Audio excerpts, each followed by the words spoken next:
Good morning, or whatever time it is there. I'm going to give you another lecture about nutrition assessment, and we'll keep this course hopefully moving along. We talked last time about some of the social aspects of assessment. Let's talk about a couple of others. I'm going to group this under what I would call anthropological, but understand there is a very common name for this called subjective global assessment. A lot of times we can tell a lot about our patients if we simply look at them. And it's a process where you have to draw back from simply saying to them, how are you feeling today? You're writing notes down and you're trying to get them moved on to the next stage of the appointment.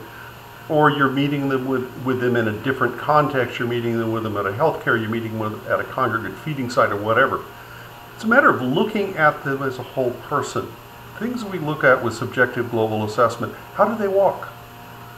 As my mother got older, and I'm sorry, Mom, I'm going to have to continue using you as an example, we discovered she had had one leg half an inch shorter than the other all her life. This was just a congenital thing that she'd been born with. It was not a problem until she got into her mid-80s. And then all of a sudden, she was shifting to one side as she walked. In addition, because of kyphosis and osteoporotic changes, she was leaning forward more. Now, if you reminded her, she'd stand up straight and would attempt to walk without doing that.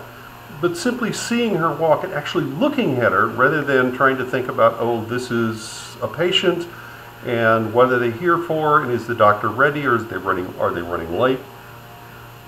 Simply looking at her, you would have noticed increasing frailty.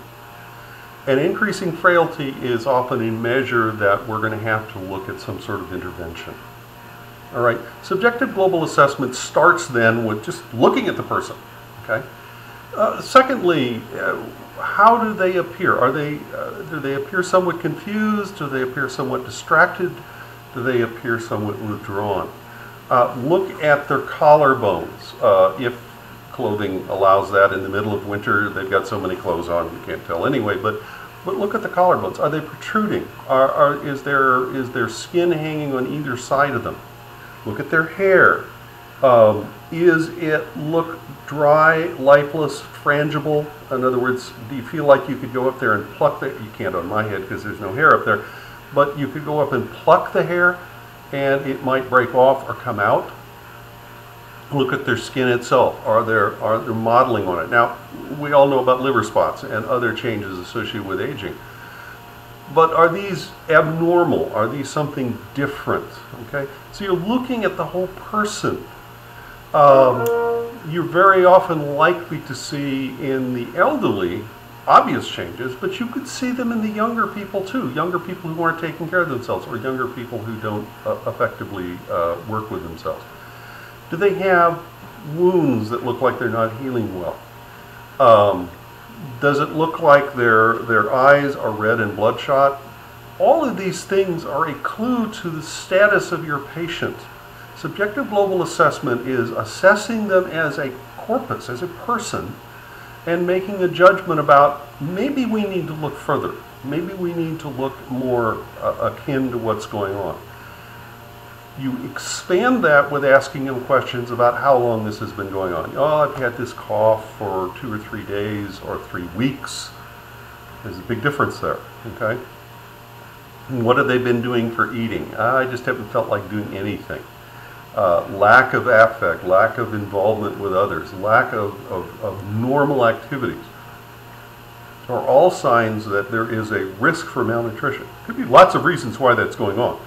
If I've just switched medications on them, this might be a reaction to the medication.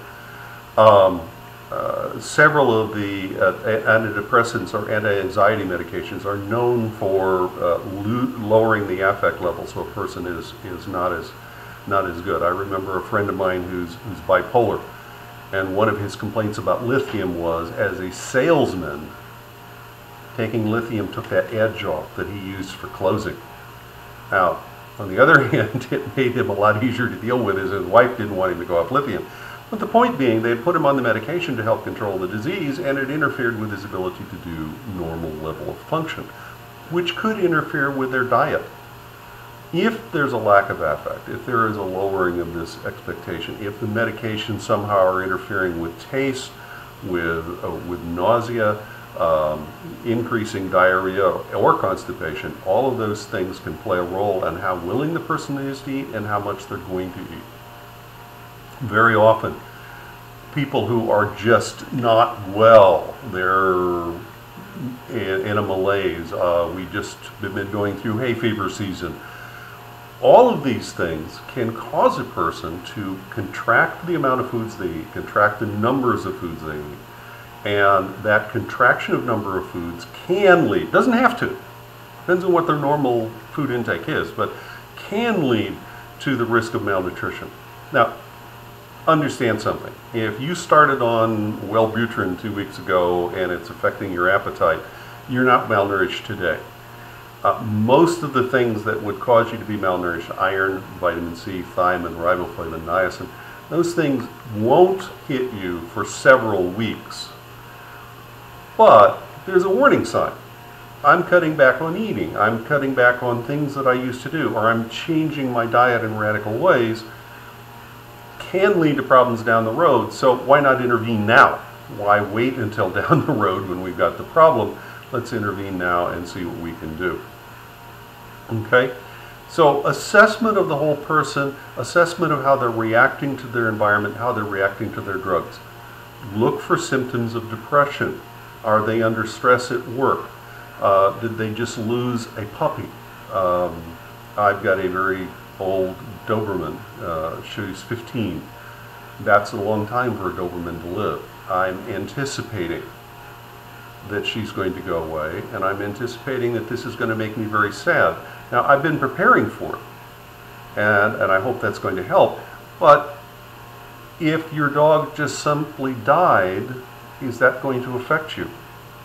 I remember I was a facilitator at something called the Aging Game. If you've ever had a chance to play it, I think you will agree. It's a very stressful game. But it's a very good example of how to deal with the elderly, which is a different course. And the point being that there was this woman who was they were writing down on paper the things they wanted to take into old age with them. One of them was her dog. And while she wasn't looking, I stole her dog. That woman was under stress the rest of the test. She was all convinced she was going to be able to handle anything else we could do to them. But that loss wasn't something she was anticipating. So losses can trigger this sort of thing. Has somebody moved? Have you had to move? Are you under stress because you might have to move because your house is going into foreclosure? All of these things play a role not only in nutrition, but they play a role in the overall ability to cope with the life around them. And so it's something that a healthcare professional has to look at. Again, we're focused on nutrition in this class, and clearly that will play a role in how well they're eating. But don't forget that it also plays a role in how likely they are to take medications, how much they might slip into old habits of, say, alcohol or other coping mechanisms. And all of these can have negative effects on them in a general sense, not just in a nutritional sense. So remember when you're looking at your patient to look at your patient, to look at all these factors that play a role in how they're interacting with their environment, and look for things that you can address that might help them cope better.